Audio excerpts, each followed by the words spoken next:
Well, hello, everybody. Welcome. Thank you so much for showing up to our virtual tasting here. It's been a little while and quite a bit has happened. Mainly, we had some pretty good snowstorms here in Walla Walla. I got lots of shoveling done, and now it's gotten nicer weather now. So we had about 3 weeks of lots of snow. And I had snow piled up in my driveway, gosh, I don't know, 2.5 feet deep. And now it's sunshine. In fact, I was almost out there ready to do this tasting outside, but then I looked at the temperature and I knew it was going to get a lot colder by the end of this tasting. So here I am. I decided to stay inside. So with us today is Abby Clark. She's going to be moderating it for us and keeping us all in line, which basically means me. And Abby, welcome to the show. And hey, do we have any housekeeping stuff that we need to take care of before we get going? We don't tonight.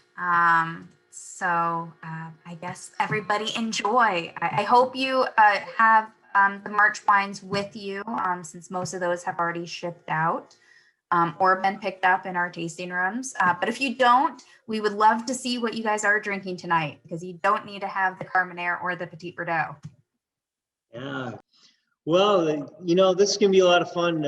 We have two of my favorite wines here. And the reason why they're some of my favorite wines is because we make them a little differently, a little different approach to making these wines than most of the other Bordeaux that we have. And gosh, it's fun. So we're going to start off with the 2017 Petit Verdot. This is our Helix Petit Perdo, and that comes from StoneTree Vineyard. And that reminds me, I've got to talk to StoneTree Vineyard here. So get everything lined up for the coming vintage here. So, and we also have our 2018 Carmenère. So both really, really fun grapes. And so we'll just dive right into it here. So the Helix Petit Verdot, one fun things about Petit Verdot, I mean, traditionally it's been used as a blending grape, mainly to add color and or tannin structure to the wine. However, it's also, we use it here quite often to add a little bit of acidity, especially in cooler years. Petit Verdot can actually maintain a lot of acidity because it is such a late ripening grape. And so, in fact, gosh, was it two years ago, the XL Petit Verdot, we didn't harvest it because it was too cool. We didn't have enough heat units up there for it to ripen. And even though hanging on the vine, it got up to, gosh, at 29 bricks, 29 something. That's a lot of sugar, but a lot of that's because of desiccation, and there was berries starting to shrivel, but the acids just never came down on it. Typically, when we look at our red wines, we're looking at acids of about, anywhere from about 5.8 grams of acid per liter to maybe 6.2, 6.3 is the general range that we produce our wines in.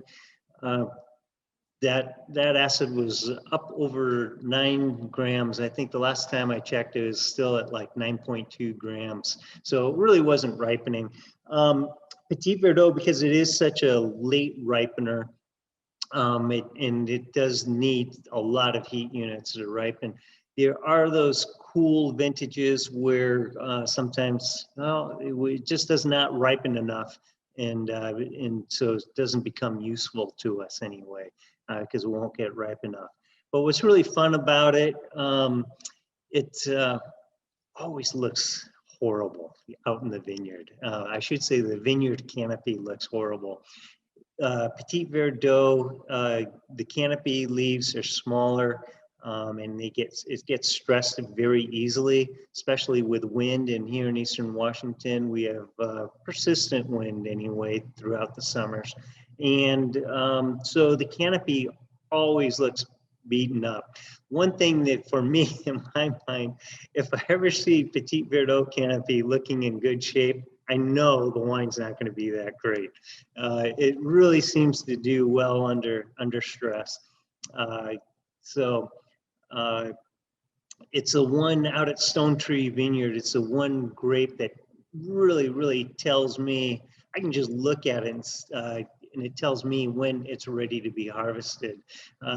In fact, there's some years where I'll just go out there and taste it and not pull samples of it because I just have gotten so used to this block of fruit that it's always too early until not ready to be picked until literally the leaves start shutting down and almost falling off the vine or off the off the vine itself. So it always tells me when it's ready to be harvested, and never gone wrong with that. If I try forcing the issue a little bit, you know, I always have regretted it if I picked it before the canopy tells me, and the plant tells me that, hey, I've had enough for the growing season and I'm shutting down, and that's always the time to harvest it. So I hope you got that point. I got that point across. So, but it's, we use it a lot for acid adjustments here in wine, trying to make the wine, or wine like say Cabernet Sauvignon. If we want to have a little more acid to make the wine feel balanced, oftentimes Petit Verdot will be the tool, if you will, that little bit of acid anyway that will add to it to make the wine more in balance. So, but I absolutely love this grape. For a long time, people didn't think of it as a wine or a grape worthy of varietal bottling, but gosh, I tell you, here in Eastern Washington and both Walla Walla and the StoneTree Vineyard, boy, it's we've produced some really beautiful, gorgeous Petit Verdot. So it has tons of varietal character, and when it's grown right and let it express itself, the berries are really tiny. That's a secret. One reason why it has such great color, because the berries are literally about pea size, sometimes maybe just a little larger than peas that you'll find on your dinner plate. And when berries are that small, there's just so much skin to juice ratio that there's so many phenolics and color available to the wine itself, just because there's just so much skin for that color and flavors to be extracted from. And that's also why it's a very tannic wine as well. So that's what we look for. So the oftentimes the clusters are also smaller, tend to be a lot smaller, say, than Cabernet Sauvignon or Merlot. And sometimes a lot of times the architecture is a little bit more wide open too. When I say the architecture of the cluster itself, so the berries, if it's a loose architecture, the berries aren't tight together. You can actually see space between the berries hanging on the cluster. Oftentimes we'll see that with it. So, but anyway, so when we do get the heat units, it's a spectacular wine.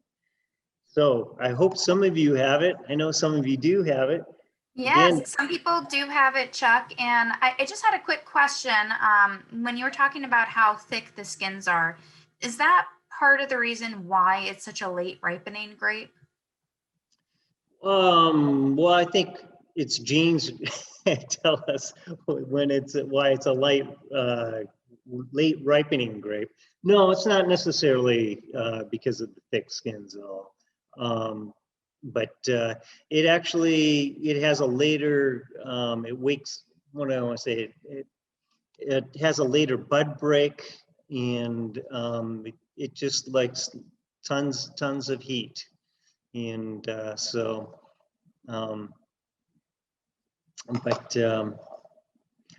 I can't answer that question, to tell you the truth. It's in its genes. It's in its DNA.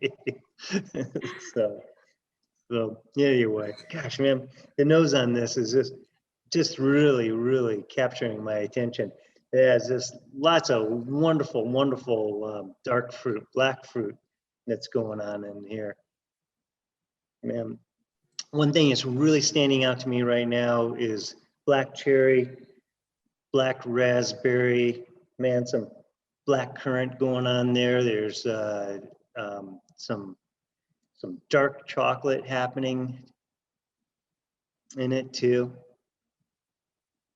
Man, it's just a bowl full of really gorgeous black fruit, and get a little bit of wonderful, wonderful oak on it. Some really nice oak spice on it. I'm trying to remember how much new oak that we had on this. We always put this the Petit Perdo in 100% French oak, and I think it's somewhere, if I recall, around somewhere about a third of it was a new oak on there. So it's not overwhelming. There's some wonderful little oak nuances in there, and little caramel type oak, and a hint of oak spice on there too. So, and one thing that I've gotten in the past is I've gotten a lot of lilac out of this, oftentimes, as far as the floral notes in it. Today, I'm just what's really stepping out of me, just the black fruit in it. But man, I'm really loving this. So.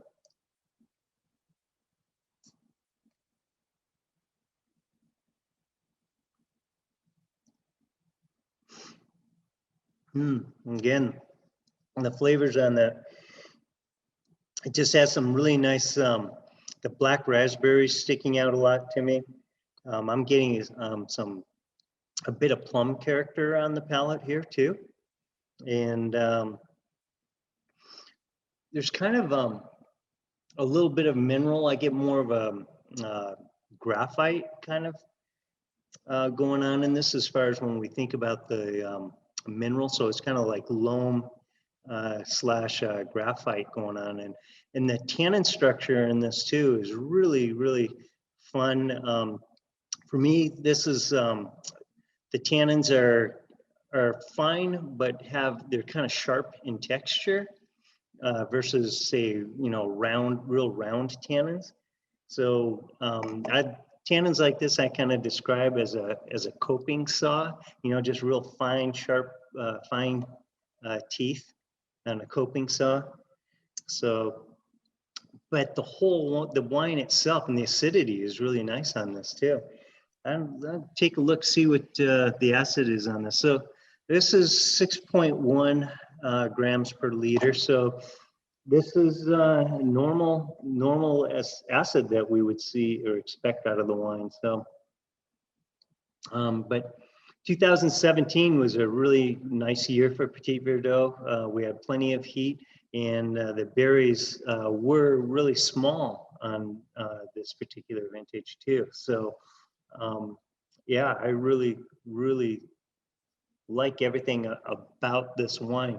So for those of you who think that, and a lot of people have thought this in the wine world, that Petit Perdo is really only worthy of being a blending grape because it is so big and powerful, and I mean, huge structure to it.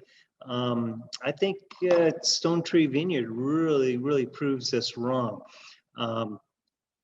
StoneTree Vineyard to me is the best Petit Verdot out of the Columbia Valley that I've tasted anywhere. So I'm always really pleased with this vineyard. So it's nice to have it back. So 2019 anyway. Unfortunately, we didn't harvest anything out of StoneTree Vineyard because of the fires. They had the grass fires around there. So I should say sagebrush fires. So there you go. There is Petit Verdot. Do we have questions? Yes, we have a couple. My first question, since you were talking about how this is not that typical of a blending grape, and Petit Perdo is, I would say, one of the newer wines we've added to our portfolio. I'm going to stop you right there. It is a blending grape. It's typically used as a blending grape. So it's not as a, usually you don't see a lot of it as a varietal bottling. So. Sorry, I guess that is what I meant to say. Okay. You don't typically see it on its own. We have been making this is the 4th vintage under the Helix label. So it's still fairly new to our portfolio, and we did one CPR wine back in 2009. What made you decide to do a single varietal Petit Perdo? Just taste it, man. It's all I have to say is taste it on its own. It's really, really beautiful. And, like you say, the fruit really stands out here. So there's a lot of Petit Perdots. I've tasted some out of Bordeaux before, and they're just so huge, big tannic. You kind of get stuck on your palate, actually, and not a lot of fruit. And so here we tend to be able to really get the vines to produce Petit Verdot with just tons of fruit character out of it. So all of you that are tasting it there, I mean, I'm sure you can see it. So it's a wine, and we're also we do really manage the tannins when we're fermenting it. We do a lot to manage the tannins and make sure that they're not overly aggressive. But the fruit is just in such good balance most of the time. Like say cooler years, it can be a little bit green and very more acidic. But those years, no, if it's not worthy to put in the bottle, we're not gonna do it. So so hopefully we won't be bottling things that description anyway. So yeah. And when you were talking about acidity earlier, how do you actually measure acid? That's a good question. So it's a simple high school chemistry titrations. It's what we do. We take the wine. The wine itself is an acid, and so when boy, I don't know how detailed you want me to get here, but it's a simple using sodium hydroxide. Anyway, we're able to calibrate the sodium hydroxide, and we'll take 5 millimeters of a known acid and hydrochloric acid, HCl.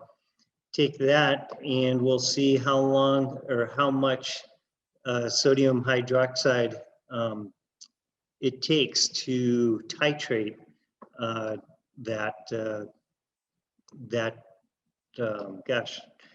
hydrochloric acid. So so that's how we calibrate it anyway. And then anyway, we titrate the acid. The wine will take 5 millimeters of the wine and 20 milliliters of the wine.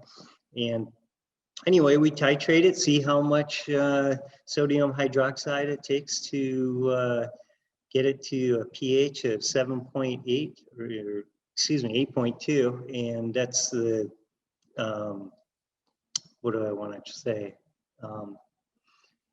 That's when it changes colors anyway, and so yeah, that's how we do it.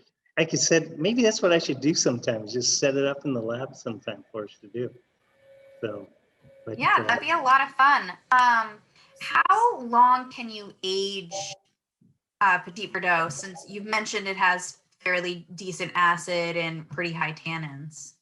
yeah, that's a good question. I think it's could be a good long aging wine. I haven't seen how long ours is aged. I think the first one we did was in 1999, and that's still, gosh, it's gorgeous. That CPR that we did, and that's still just a wonderful wine. It just has tons and tons of life left to it. So we'll see. So I think you know, if it's a good Petit Verdot, I think you could go 20 years, no problem with it. So as long as it has enough fruit. So, you know, the problem is if it's too tannic or has too much acid in it and not enough fruit, it's not going to be all that enjoyable, you know, 20 years from now. But if everything's in balance, it will be really nice. Yeah. A wine like Petit Verdot, how long should you decant it? How long should you decant it? It's again, it just depends on how young it is. But Petit Verdot, especially when it's young, I would get some air to it. It can help soften, round off those tannins a little bit more, encourage some polymerization. In other words, the tannins chaining up and softening it up a tiny bit with the oxygen. And yeah, so when it's young, I'd be a little more aggressive with it in the decanter. Swirl it around a lot, shake it up. If it's our CPR 1999, I'd pour it into the decanter very gently, seeing how it's, you know, 21 years old, 22 years old now. So, so I'd be really gentle with that. So, So yeah. this wine, like the one that you and I are drinking tonight, we opened this about 3 hours ago. How do you feel it's tasting knowing it's a 2017, was 3 hours? Yeah, and I think that's why we don't see a lot of that lilac that I was talking about earlier, because it has been opened. When we first opened it, I didn't taste this particular bottle when it was first opened, but I know I typically will get a lot of lilac out of it, out of the nose when we first open it. So, but yeah, this guy, if you can, the 17, yeah, I'd open it up a couple hours earlier. If you can decant it, go ahead, decant it, and let that puppy breathe. This is still, there's still a little tightness to it. So even though it's 4 years old, I'd still let it breathe for a bit. So give it a couple of hours. It will definitely help this wine, no question. And this has been open for a little bit. Sorry, I just have to enjoy it myself too. No, sorry that we're making you talk too much. Yeah, let's listen and enjoy the wine. And not to correct you, Chuck, but the 2009 CPR Petit Perdo, I never got a chance to try that one because you guys only had it for a couple months before it sold out. I luckily had a very nice neighbor here in town who let me have a glass. But can you talk a little bit about that wine? Yeah, 99 God, here I am saying 99 again, aren't I? So you can tell I'm getting a little old. Gosh, yeah, 2009 actually was, in my mind, kind of almost a little reminiscent of the fantastic 1999 vintage that we had. And it just was just super intense fruit. And the tannin structure on it, because it was able to get riper, the phenolics were nice and ripe. We just got super wonderful polymerization out of the tannins. And so that one, in my mind, the tannins are rounder in that particular wine. And the blackberry flavor was real dominant to me. And our oaking regime on that too was really beautiful. If I recall, I think that was 100% new oak on that one too. And yeah, it was just gorgeous. I mean, that one was just, had so much fruit to it that it was able to take 100% oak and not do, put a dent in, or I should say, didn't hide any of its varietal character whatsoever. So it was really, really wonderful. So definitely showed why you put it in the CPR label then for how. Absolutely, absolutely. No, I think by far that was, I shouldn't say by far, but that to this day has been my favorite Petit Verdot that we've done. Yeah. So. And I guess maybe that's a nice transition into the next wine. Just knowing Petit Perdo, you use that, you bottled what, maybe 50 cases total of that 2009 CPR Petit Perdo, and you don't do those things very often. And in a few, it was 44 cases. Oh, 40 cases? 44, I think is what it was. Okay. But yeah, so our next one is, see if the camera will adjust to the light there. Anyway, it's our 2018 Carmenère, and this comes from Seven Hills Vineyard. It's 100% Carmenère, and this was another great, I think, really nice year. Great year for Carmenère. Carmenère is really interesting in the fact that it's as far as its fruitfulness, the vine's fruitfulness, it's every other year. And so the even years tend to be the years that produce, some decent amounts of fruit anyway. And but this year, in 2018, again, we had smaller berries on it, medium-sized clusters. And so it was just a great year, I think, for Carmenère. So Carmenère, if we check out the nose on this, it's typical anyway for Seven Hills Vineyard. It has that very nice peppercorn nose to it. And again, Carmenère has really nice color to it. It can be sometimes not quite as dark as Petit Verdot, but gets close to it. And excuse me. And it doesn't have the tannin structure that the Petit Verdot does.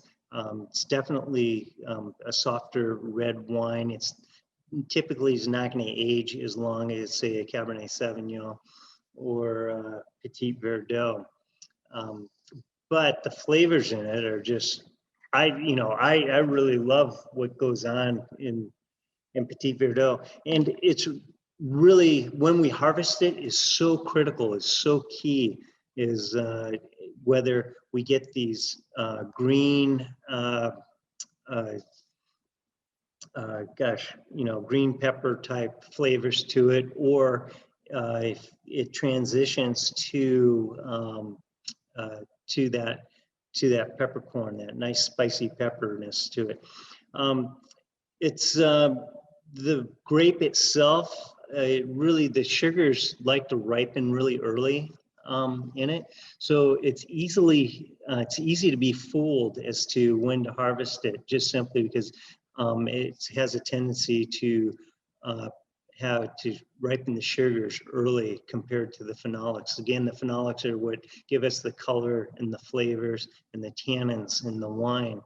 And so oftentimes the ideal is to have the sugars and the phenolics ripen at the same time. That's what we yearn for and what we try to achieve in the vineyards. But Carmenère has a tendency really those sugar levels will ripen before the phenolics will. So then we have to wait and for harvest, and let those phenolics catch up to it. And so, like I say, it's really easy to be fooled by those sugars and think, all right, it's time to harvest. And you ferment it, and that pepper in there turns out to be just real pungent, nasty, well, I shouldn't say nasty, but green pepper aspects instead of the peppercorn, and can really overwhelm the wine instead of having, well, it overwhelms the fruit flavors in it too. So, man, we never liked that at all. So, but anyway, again, have some really nice color to this wine as well. And what I get on the nose again is that wonderful cracked peppercorn in there. And this gives me a lot of more black raspberry, and plum is what I'm getting out of this guy. And there's also a bit of, oh gosh, in addition to that peppercorn, I'm getting a bit of white pepper in this too. So, and there's a little hint of perhaps loam in there. So, but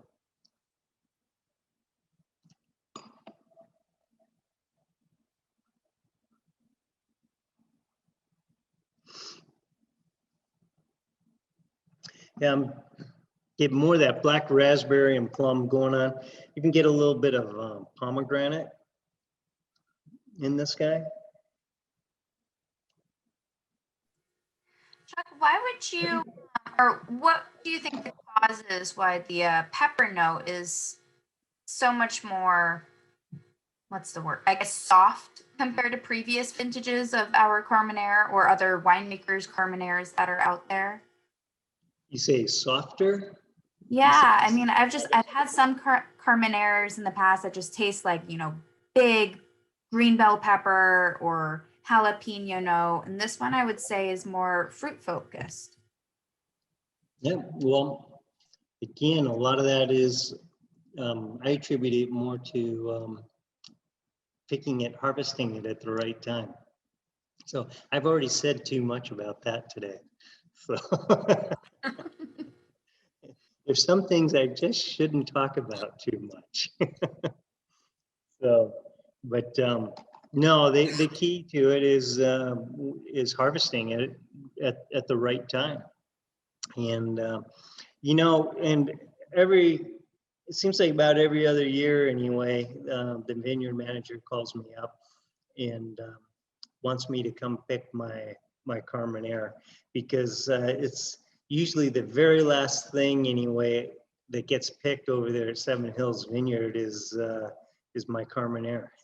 So it's so they say, hey, we're moving our crew on to other places right now, and that's the only place left. So or it's the only fruit left in the vineyard. So sometimes we have to do a little negotiation, because I shouldn't say sometimes, it happened one time anyway. They said they were definitely closing things up, and I said, well, I really want another 2 or 3 days out of this puppy. And so we had to do a little negotiating. But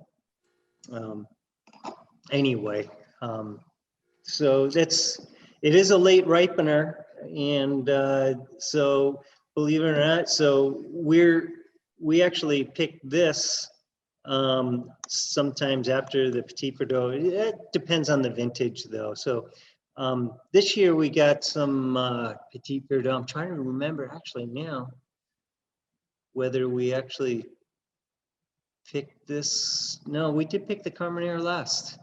It was picked after the Petit Verdot even. So, but yeah, Abby, the whole reason for is you got to ripen those pyrazines.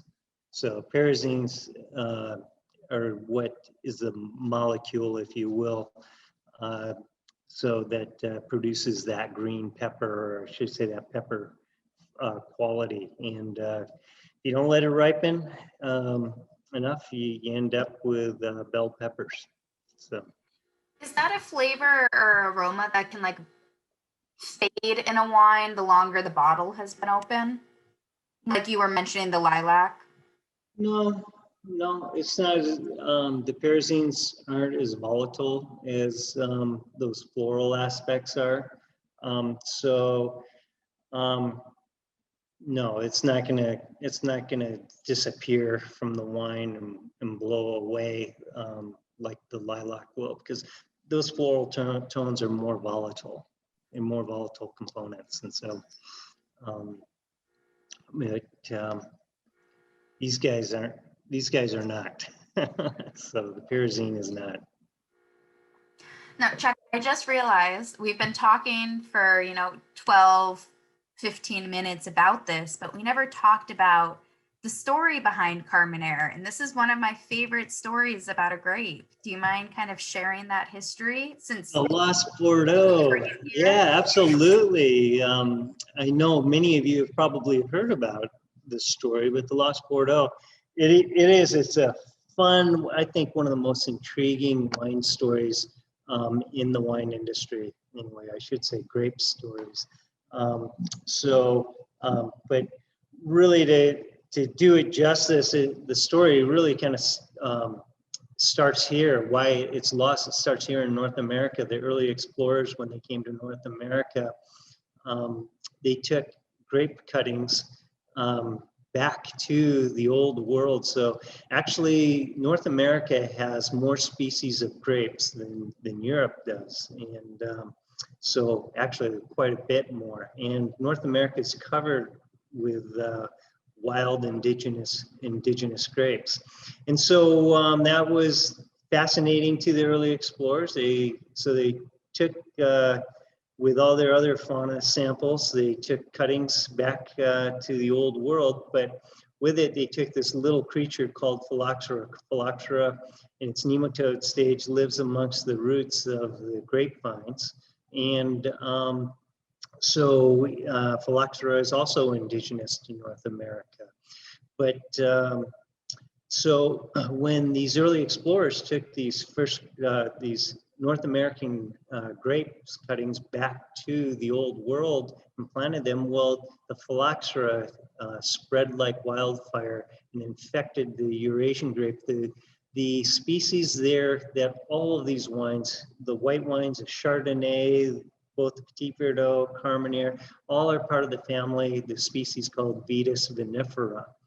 And Vitis vinifera had never seen Phylloxera before and was devastated by it. So Phylloxera is actually kind of slow acting, but over the years anyway, I mean, it spread real quickly, but it takes a while to show its damage. But I want to say it's probably introduced sometime in the 1700s anyway, mid 1700s, but by between 1860 and 1880 anyway, it really, Phylloxera hit Bordeaux.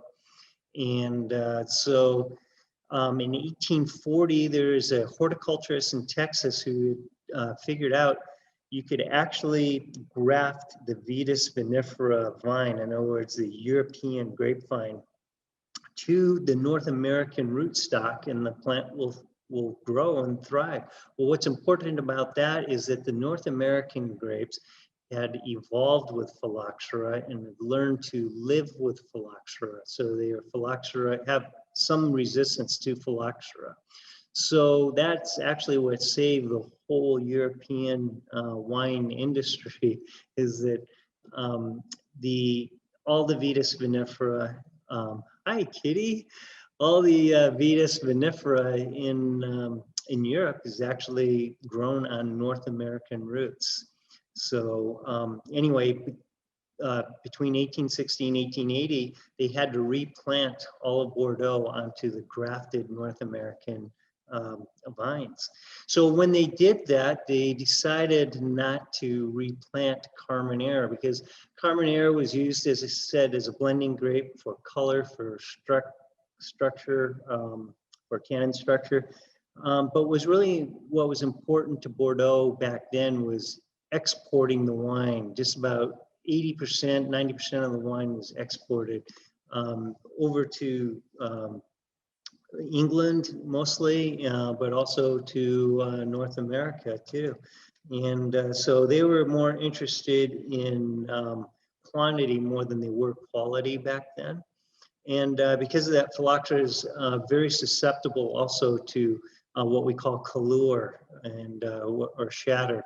And so that affects the grapes when the berries are actually just forming. And so it's a real fickle grape to grow, especially in windy, cooler, damper conditions. And so the yields will not be that great. So because of this phylloxera incident, they decided, hey, we're not going to replant Carmenère because it doesn't yield that much fruit. And so we're just not going to plant it anymore. So speed up to, well, modern times now. We thought there was only about, in the 1990s, early 1990s, we thought there was only about 30 or 40 acres left in the world of Carmenère. Well, there was a French, ampelographer, which is basically, he's also a winemaker, and he was working down in Chile, and his name was Jean Michel Boussuqui, I think is how you pronounce it. Anyway, he was down in Chile. He was hired, and he was tasting through different clones of Merlot. And there's this one particular clone. He thought, you know, I don't think this is actually Merlot. And he did some DNA testing on it and discovered that it wasn't Merlot, that it was actually Carmenère. So it was just like finding a lost treasure, kind of like the Dead Sea Scrolls. If you've been listening to the news the last day or two, they found some more fragments of Dead Sea Scrolls. And it was kind of like that for the wine world, finding this Carmenère that had been in Chile, actually planted in Chile as Merlot for about 150 years or so, 150 to 200 years. So they found out that they actually had a couple thousand acres of Carmenère mistakenly growing as Merlot and down in Chile. So now Chile actually hangs their hat on Carmenère, Cabernet Sauvignon and Carmenère, the two main red wines that they produce in Chile. So, but anyway, we were able to bring some people,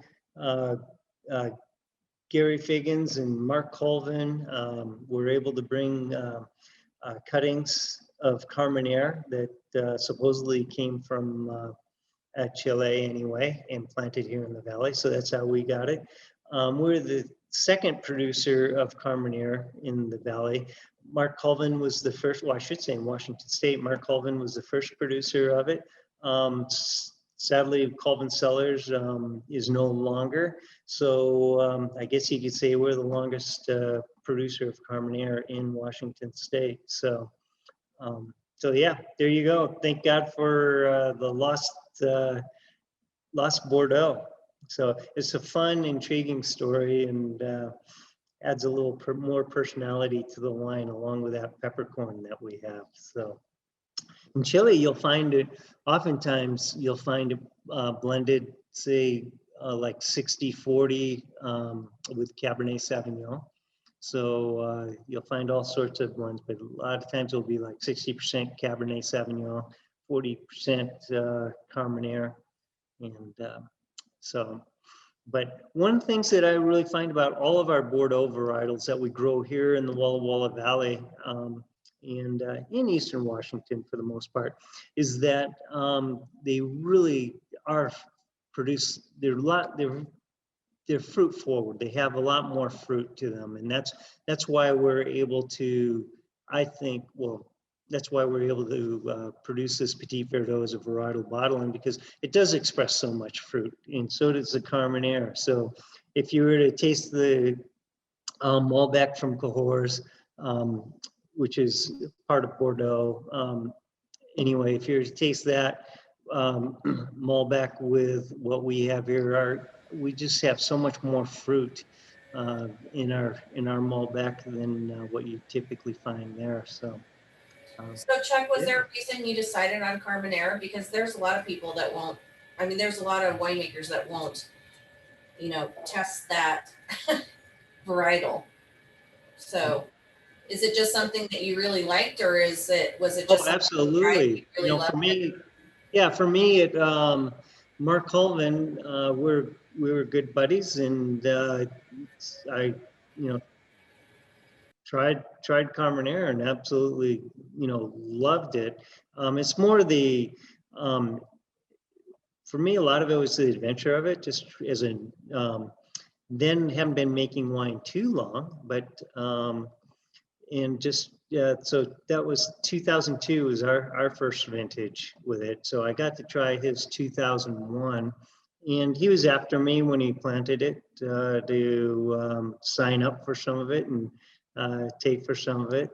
And I said, well, I want to check out yours first. And so I got to taste his Carmenère, and it was just really stellar. So I said, yeah, absolutely. I'll definitely give this a try. And so it's always fun as a winemaker making wine with new varietals and learning about the grapes and how to best work with them and coax the most out of them that we can, that Mother Nature has given us for that vintage.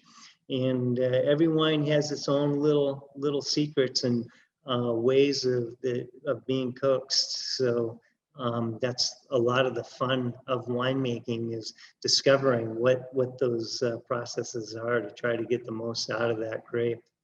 So, but yeah, Carmenère is so much different. It's so exotic with that peppercorn, and it's different than your normal. When I say it's so different than the other Bordeaux varietals anyway. And so that, how much fun, to me, that's just a lot of fun. I mean, something different is a good thing. So we're drinking 07. Are you still using the same grape to this day? Are same location? Are you still getting them from the same location? Yes, yeah, no, yep. We're using the exact same vines that we've been using since 2002. So it's fun. We have two different, we get fruit out of two different Carmenère blocks at Seven Hills, from 12B and 12C. And they actually have different slope aspects. They're right next to each other, but Seven Hills is set up, there's it's kind of, has a bowl in it. And so the Carmenère is right in the corner of the bowl, if you will. And so there's a road that goes right up the corner. And so 12B has a western aspect to it. And right across the road, you actually have more of a northern aspect to 12C. So 12B, we have this, it's sloped down. West for me is this way. So, but it's sloped down this way. And then 12C, so the rows are going this way. 12C, the rows are actually almost perpendicular to them coming down the hill this way. So are you combining them into the Carmenère, or are you using just one of the two for the Carmenère and then using the remainder for like a blend? Usually we use all of that Carmenère, but when to harvest them, they get harvested at different times. And sometimes that 12C, because it is, there's a little bit, it starts out gradual and then goes off steeper, where 12B, the whole aspect of it is very consistent. The rows are very consistent. But 12C, I might even do two different picks in there, just because sometimes the upper part of it, or even sometimes in some years, they've even done different sides of the rows too. because that is north facing. And so the eastern side sometimes will take a little bit more time to ripen than the western side of, excuse me, of the row. So there has been in cooler years sometimes where I have actually harvested the west side of a row, and then a couple days later come back and do the east side of it. So, and sometimes they ripen at the same time, both B and C. Sometimes they don't. It just depends on the year. So, Chuck, since we're talking about the vines, I'm guessing it varies depending on the varietal, but is there a certain like point where a grapevine is like too old that it just like stops producing wines that are worthwhile? From actually more from a vineyard's point of view and for making, yeah, they can get old and tired, and that their yields will get lower and lower. You get lower and lower yields. So, and that really varies by variety too. So, you know, what type of grape it is. So, you know, Cabernet Sauvignon, yeah, you know, 40, 50 years, they're getting, they're nice, but they can start producing not very much fruit, put it that way, at 40 or 50 years old. And so sometimes it's not all that economical for a grower anyway to be able to put all that work in and get very, very little fruit off of it. So what you'll see sometimes though is they'll graft, they'll graft the younger vines to it. So they'll cut it down at the trunk and graft new stuff, a new grape plant to it. So when you see a lot of wineries that have old vines, and they use that as a marketing like thing for their wines that they produce, Mm-hmm. Would you say that's maybe part of the reason why those tend to be a lot more pricey? Yeah, oh, they absolutely can be. Yeah, and you know, you have wonderful fruit, but it just, again, it depends on the site. You know, if and you know, sometimes the lower yields like that can produce super wonderful fruit, but sometimes, you know, the plant also needs to be in balance too. So sometimes they get too old. Yeah. need to be replanted sometimes. You know, Zinfandel is something that can live a really long time and produce for a long time. Zinfandel is known for, you know, having big, heavy yields. So down in California, I mean, I've seen lots of, you know, 100-year-old Zinfandel vines down there. But yeah, I don't know how long Carmenère how long it grows. Do you know where the actual, so obviously you're dealing with a clone, I'm assuming, through who you're buying the grapes from. Do you know exactly where that clone came from? Do you know where? Carmenère? Yeah.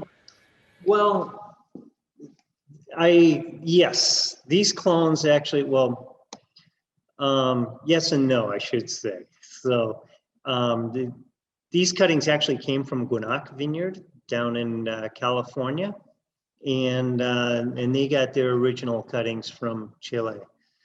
So whether they're actually, it's kind of interesting because Karen Mullender, she was one of the original owners of Gwinnett, and when we first got these, get on their website and they had a lot of information on Gwinnett Winery's website. And in the 80s, she actually went to, it was Montpellier. There's a University of Montpellier. I've actually been there. And they have a wine research program there. And so she was there, but she brought home supposedly some Carmenère cuttings in the 80s And so that was before Jean-Michel had discovered the clones down in Chile. So whether these were some suitcase vines that she smuggled into the country or not from Bordeaux that were originally at Guanac, I don't know. But they also got some from Chile. So I like to put that little teaser out there that, hey, maybe these actually came from Bordeaux. I do not know. So, but the story is they came from that, the source of these actually came from Chile. So. Since we're also still talking about vines, do you mind giving us an update of what's going on with pruning, particularly, I guess, with our Carmenère and Petit Perdo blocks? Yeah, well, everything's pruned right now. So it's been a pretty good winter, other than, we had those 3 weeks there, kind of slowed things down for a little bit. And, but we did not have any super freeze issues to worry about, knock on wood, and so winter looks good. So what we don't want is any kind of spring frost coming up here. So the next month, it used to be, we used to think if we made it through mid-April, we were good. Or actually, originally it was through mid-March we thought we were good. And then went to mid-April, but now, we've actually had over, gosh, the 20, close to 25 years now, we've had 2 early May frosts. So we really don't, we kind of keep our fingers crossed through the beginning of May anyway nowadays. So we never know when we can get that early frost. And that's one of the blessings of being in the northern latitude here. So northern latitude, you get great fruit, great balance, the best wines tends to be made from grapes or vines that live on the edge, if you will. So at the edge of their great growing conditions, where their growing conditions are, being at the northern latitude here, we're certainly more on the edge, and so those are one of the things that we have to put up with, it that we get scared by spring frost sometimes, or even an early fall frost, which can be devastating for harvest. But so far everything has looked really good this whole winter. No problems. We haven't had any episodes that has been scary to us in the vineyards whatsoever. And so fingers crossed that the next month and a half anyway stays that way. So what would happen is, if the plants start to bud, the buds start to swell, and then if we get a frost anyway, that can kill the buds. So that's what we're really worried about. So on the other side, I guess you're talking about frost. We have a couple questions regarding smoke taint and fires. hey.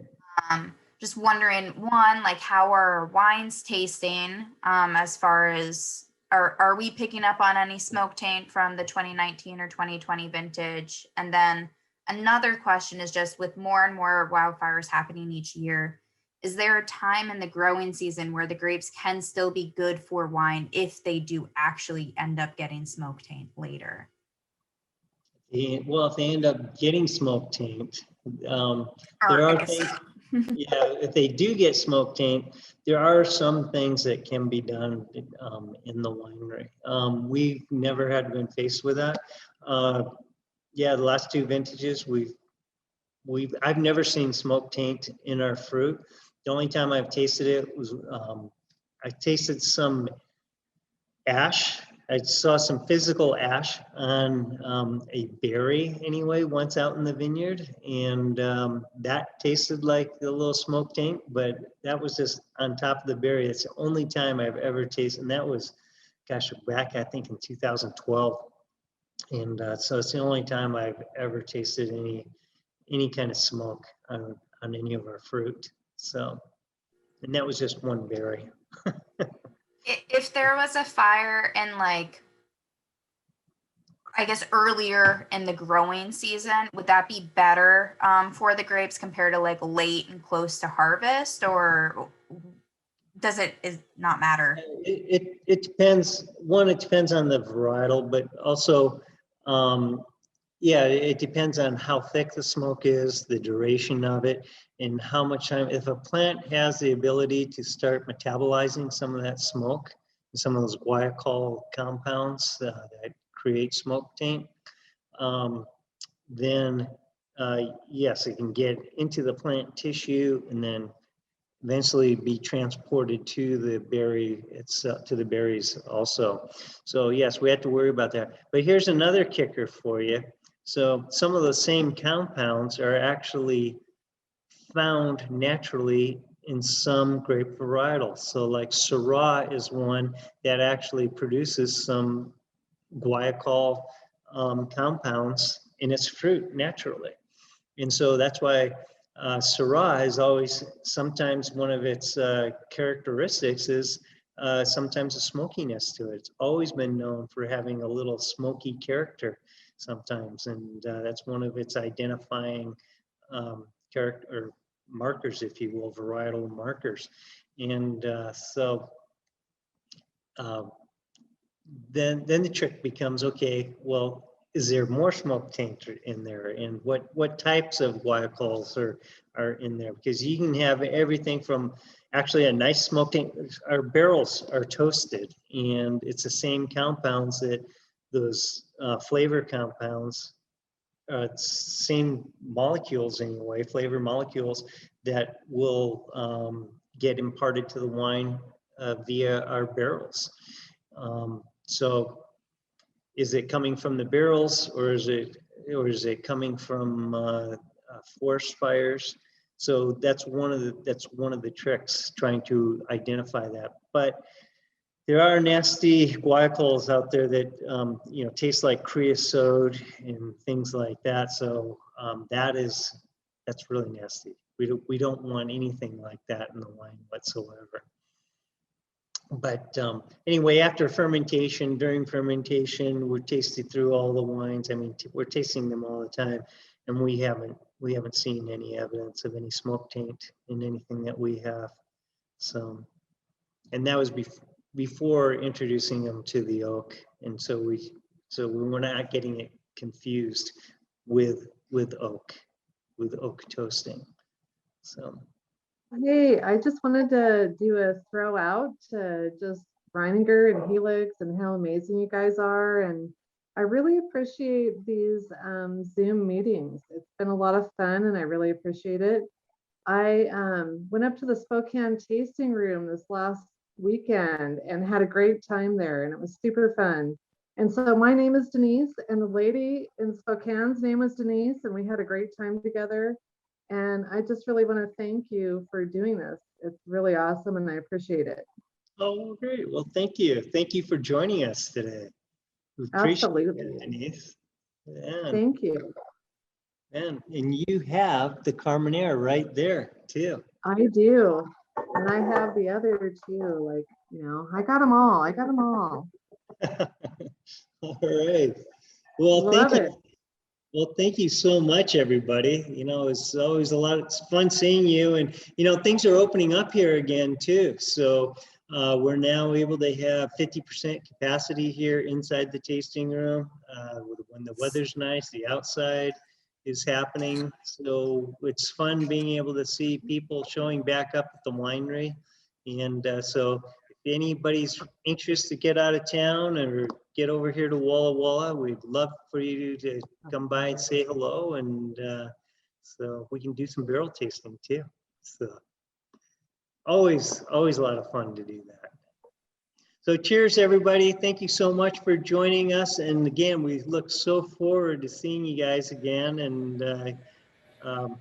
boy, our doors will be open when you come by. So we look forward to seeing you.